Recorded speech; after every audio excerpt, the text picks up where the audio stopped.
you check the children. Show a little mad sometimes. Hi, I'm Chucky. Wanna play? Sometimes. That is better. You're gonna need a bigger boat. Hey everyone, welcome back to the Horror Show. I'm Cecil Laird, and I'm here to review the brand new Shudder release, simply called MadS.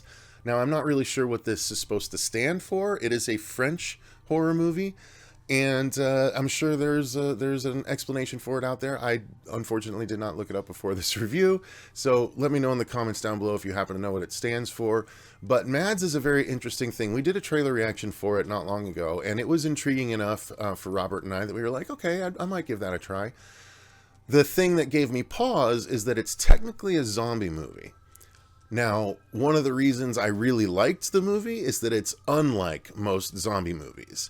It does not follow the typical format. It is not about your usual Romerian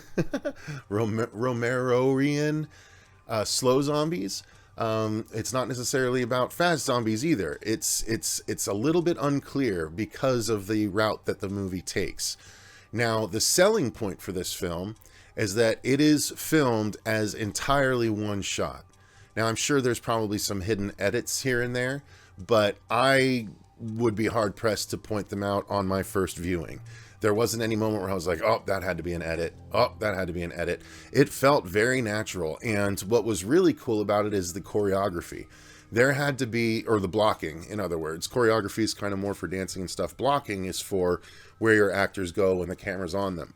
So this movie had fantastic blocking, because it didn't, like, you know, telling a one-take horror movie, you'd think, oh, okay, well, they'll just get a location and they'll stick to that one location and move around it and make it creative and boom, there you go.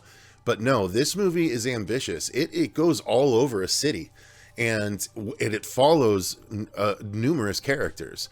So it starts out, you're following, I mean, I'll just get into the story real quick, but my overall thoughts are this is very, very worth your time, especially if you already have a Shudder subscription. If you don't have a Shudder subscription, I think that there are plenty of reasons on Shudder why you should have a subscription, but even if you don't, I think that this movie would be worth spending the $7 or $8, whatever it costs for 1 month, in order to watch it, because again, I'm a zombie movie, you know, lack of enthusiast, so to speak. I never really look forward to them because they're all so samey, and not a lot of people do anything new with the genre. The last one that really blew me away was One Cut of the Dead, and that was, you know, it spoke to my filmmaker heart. But this one is one of those different ones. So getting into the story, it starts off following this dude, and he's not the most, he's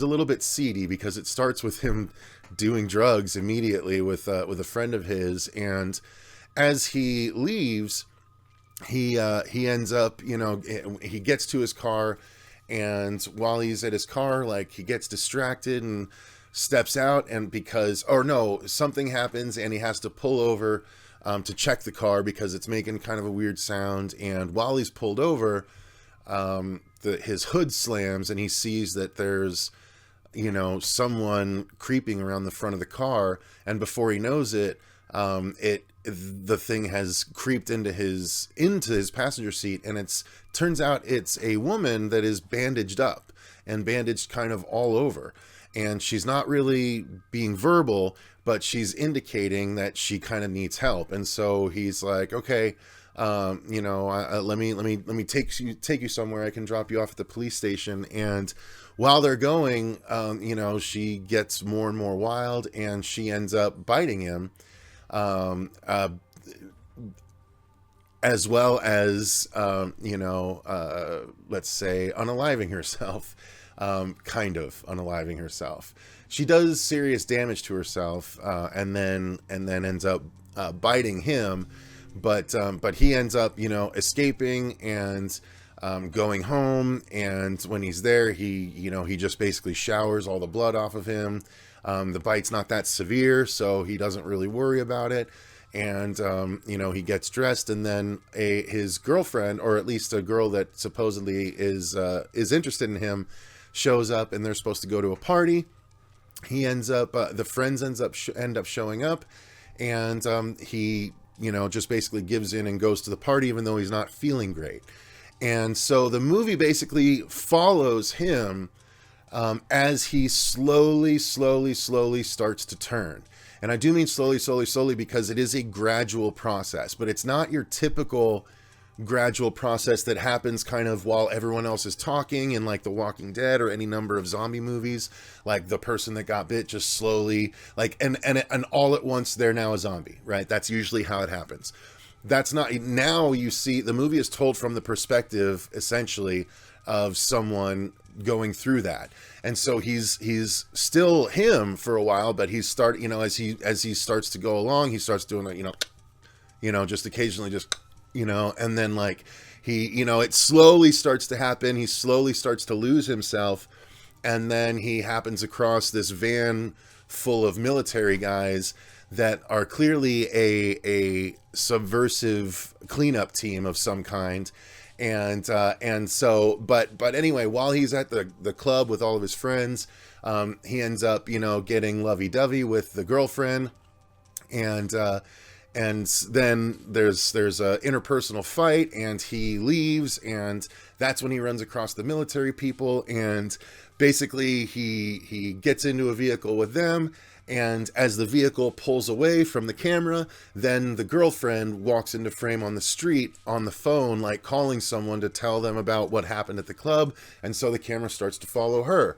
And then, because there was a bit of closeness between the guy and the girl, she slowly starts to devolve and everything. And I don't want to ruin any more than that, but that's what happens. The camera just basically, it just follows these people as this deterioration is occurring and as things are getting crazier and crazier. Like, it doesn't focus on the world at large. It focuses on these people and only, obviously, what they see as what's happening to them. If you play video games, it's like the God of War games recently, where the camera never leaves Kratos.